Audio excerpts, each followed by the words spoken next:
afternoon. Oh, it's good to be back. Good afternoon, everybody. Can we hear it for Tim Walz?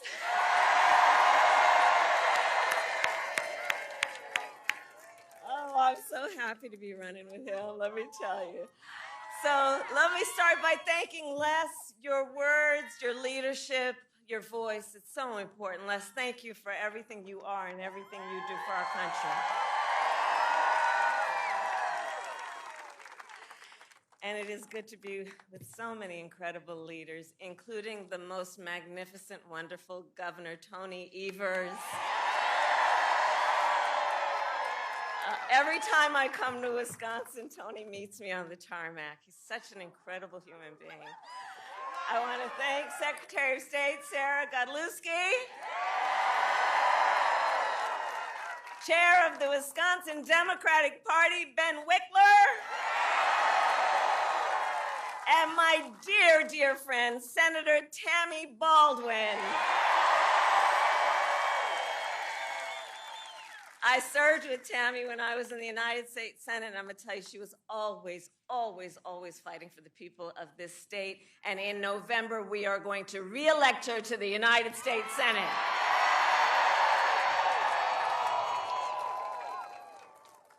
And please give it up one more time for Wisconsin's own Bon Iver.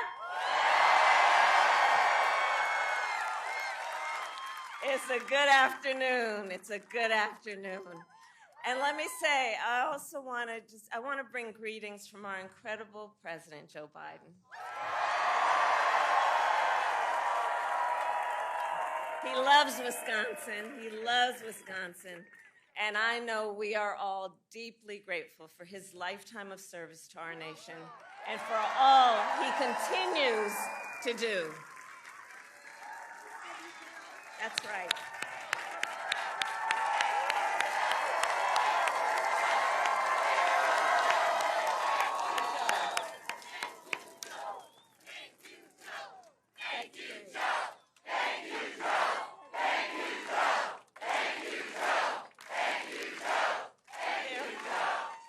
That's right. I'm going to tell him what you said. So, Wisconsin, this has been a big week. On Monday, I officially became the Democratic nominee for President of the United States.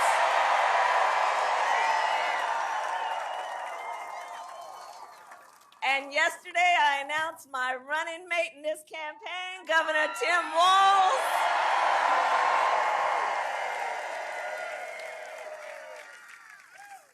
And as you just heard, and the Minnesotans here know, Tim has an incredible record as governor of the great state of Minnesota.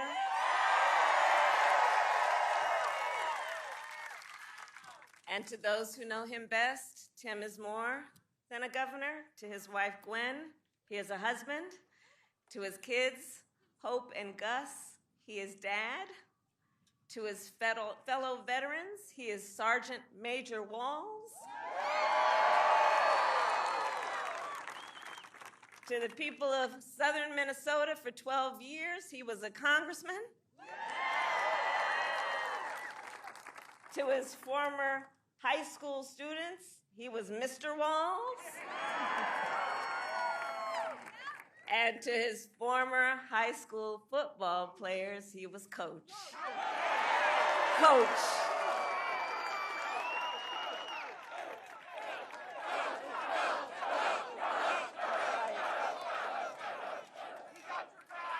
And in 90 days, the nation will know Coach Walz by a new title, Vice President of the United States of America.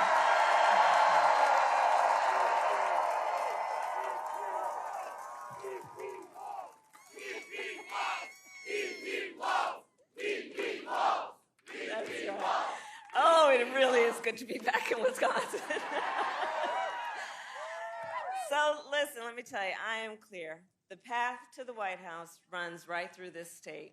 And with your help, we will win in November. We are going to win. We are going to win.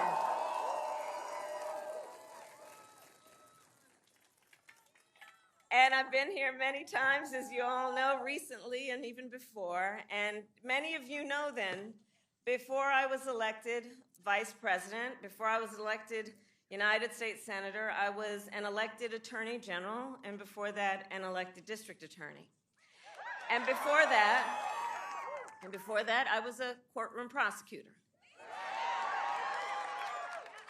So in those roles, I took on perpetrators of all kinds. Predators who abused women, fraudsters who ripped off consumers, scammers who broke the rules for personal gain. So hear me when I say, I know Donald Trump's type.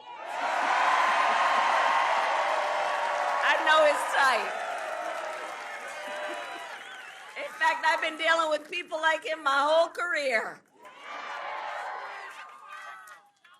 For example, as Attorney General of California, well, hold on, you know what, the courts are gonna handle that part of it.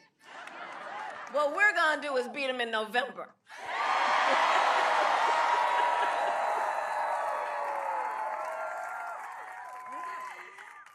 So I'll tell you, as Attorney General, I took on one of our country's largest for-profit colleges that scammed students.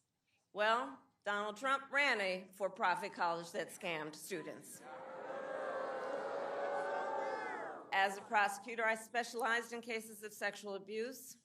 Well, Donald Trump was found liable for committing sexual abuse. As Attorney General, I held the big Wall Street banks accountable for fraud. Well, Donald Trump was just found guilty of fraud. 34 counts. So in this campaign, I'll tell you, I will proudly put my record against his any day of the week.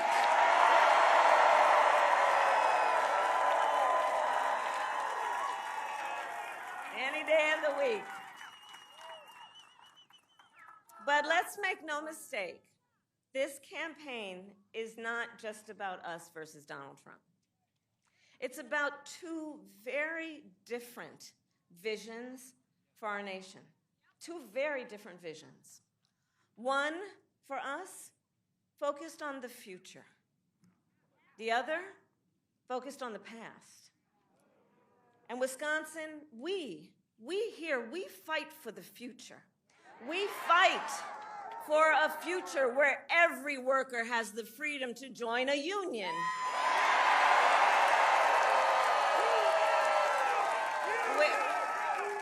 Union strong. Union strong. Union strong. Union strong. Union strong. We fight for a future where every senior can retire with dignity. A future where we build a broad-based economy and one where every American has the opportunity to own a home, to start a business, to build wealth.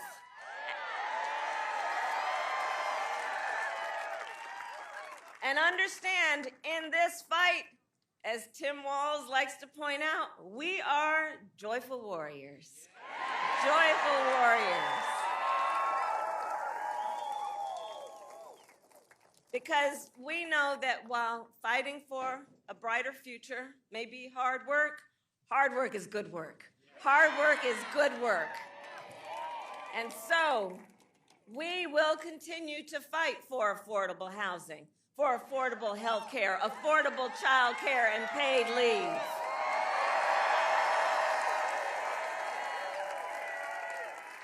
We believe in a future where we lower the cost of living for America's families so that they have a chance not just to get by, but to get ahead.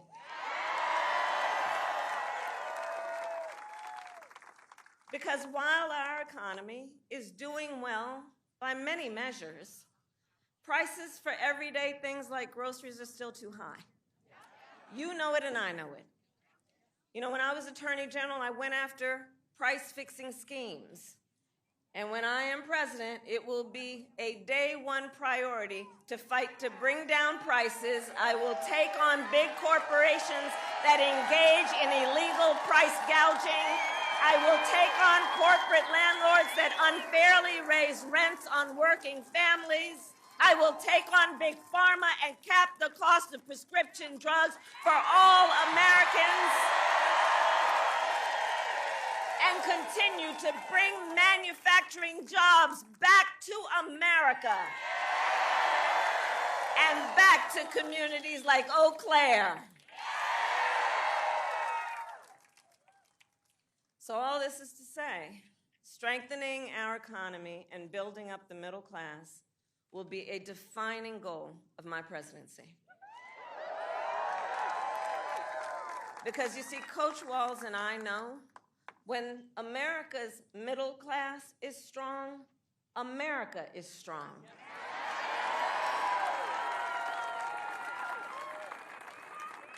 And as we work to move our nation forward, Donald Trump intends to take our nation backward.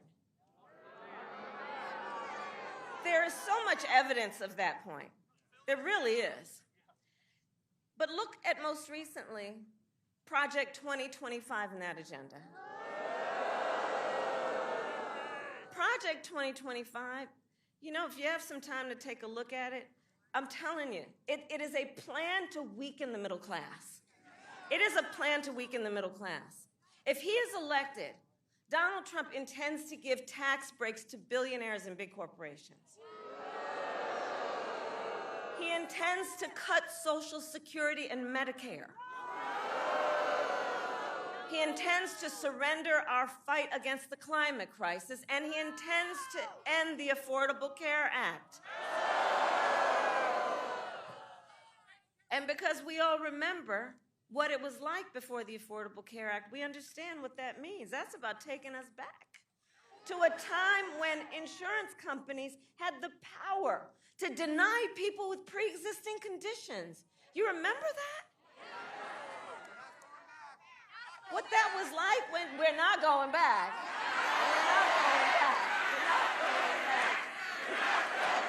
We are not going back. We are not going back.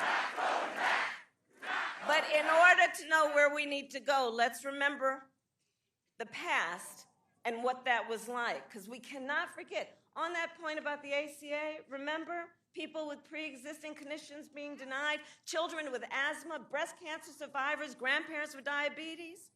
That was no joke. And we cannot go back. Ours has to be a fight for the future and a fight for freedom. A fight for freedom. Across our nation, we have been witnessing a full-on assault against hard-fought, hard-won freedoms and rights. The freedom to vote, the freedom to be safe from gun violence, the freedom to breathe clean air and drink clean water, the freedom to love who you love openly and with pride.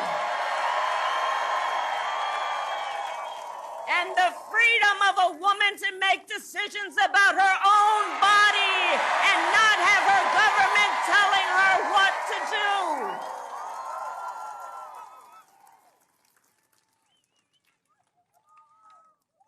And let's remember the traditions of our great country. Generations of Americans before us led in the fight for freedom. And now then, as they would expect, the baton is in our hands. The baton is in our hands, each and every one of us. So we then, who believe in the sacred freedom to vote, will finally pass the John Lewis Voting Rights Act and the Freedom to Vote Act. We, who believe in the freedom to live safe from gun violence, will finally pass universal background checks, red flag laws, and an assault weapons ban. We, who believe in reproductive freedom, will fight for a woman's right to choose. And we remember that when he was president, Donald Trump handpicked 3 members of the United States Supreme Court, the court of Thurgood and RBG, because he intended for them to overturn Roe v. Wade. And as he intended, they did. And now more than 20 states in our country have a Trump abortion ban, many with no exceptions even for rape and incest. And if he wins, we all know he will sign a national abortion ban to outlaw abortion in every state, even in Wisconsin. But we are not going to let that happen because we trust women. And when I am President of the United States and when Congress passes a bill to restore the protections of Roe v. Wade, I will sign it into law.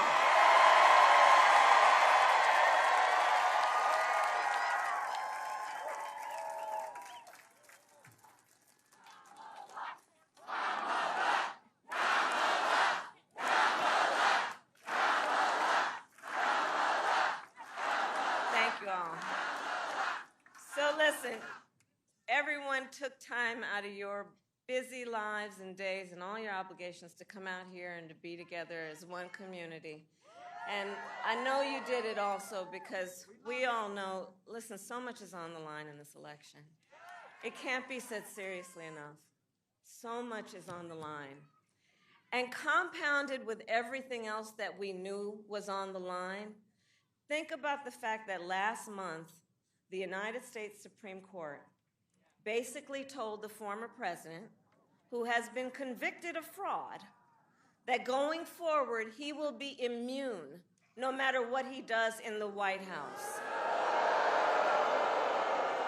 Think about what that means and the changed circumstances since 16/6/20 when you think about what that court decision means.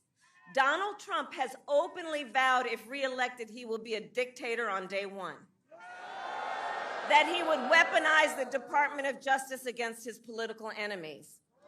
That he would round up peaceful protesters and throw them out of our country. And even, quote, terminate the United States Constitution. So let us be clear. Let us be clear. Someone who suggests we should terminate the Constitution of the United States should never again have a chance to stand behind the seal of the President of the United States.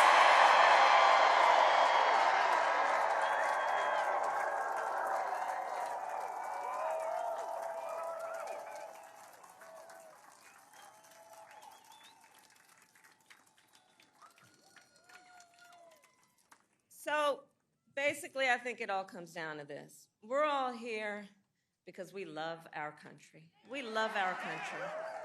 We love our country. And I do believe it is the highest form of patriotism to fight for the ideals of our country. And that's how we preserve the promise of America. Because after all, the promise of America is what makes it possible, by the way, for Governor Walz and me to stand on this stage today. Just think about it. 2 middle-class kids, one a daughter of Oakland, California, who was raised by a working mother and had a summer job at McDonald's. The other, a son of the Nebraska Plains who grew up working on a farm. Think about that. Only in America is it possible for them together to make it all the way together to the White House. Only in America. Only in America.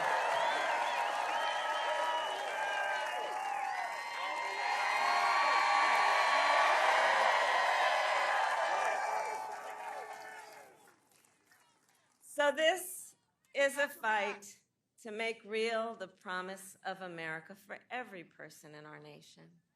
And also, I'll tell you, and I promise you, our campaign's going to reach out to everyone, from red states, from blue states, from the heartland to the coast. We are running a campaign on behalf of all Americans. And when elected, we will govern on behalf of all Americans.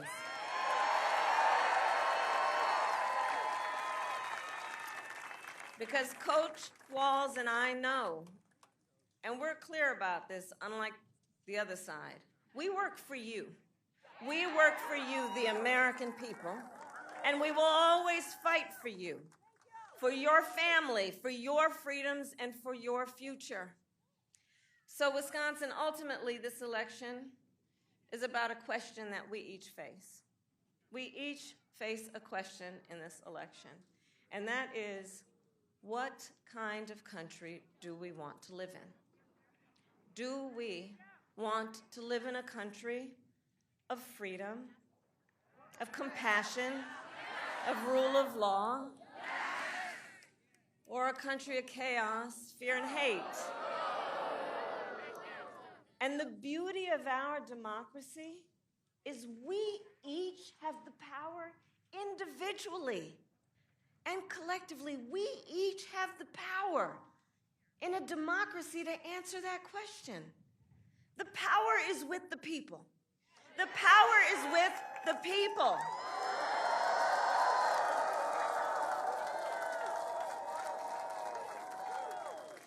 So in the next 90 days, we need you to use your power.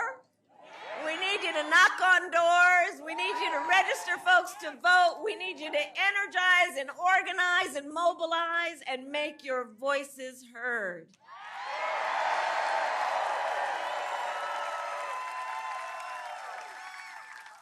And I'll tell you, about an hour ago after I landed on Air Force Two, I met a collection of young leaders from Girl Scout Troop 3307. Oh, they were spectacular. Oh, they were spectacular. None of them taller than 3 feet. They were spectacular. And one of those young leaders had a shirt on that said, "You are powerful and your voice matters." Right? From the mouths of babes, they're telling us. They're telling us. And so let's remember that. Let's remember our power. Let's remember our voice matters. And with that, then I ask, are you ready to make your voices heard? Do we believe in freedom? Do we believe in opportunity? Do we believe in the promise of America? And are we ready to fight for it? And when we fight, we win. God bless you, and God bless the United States of America.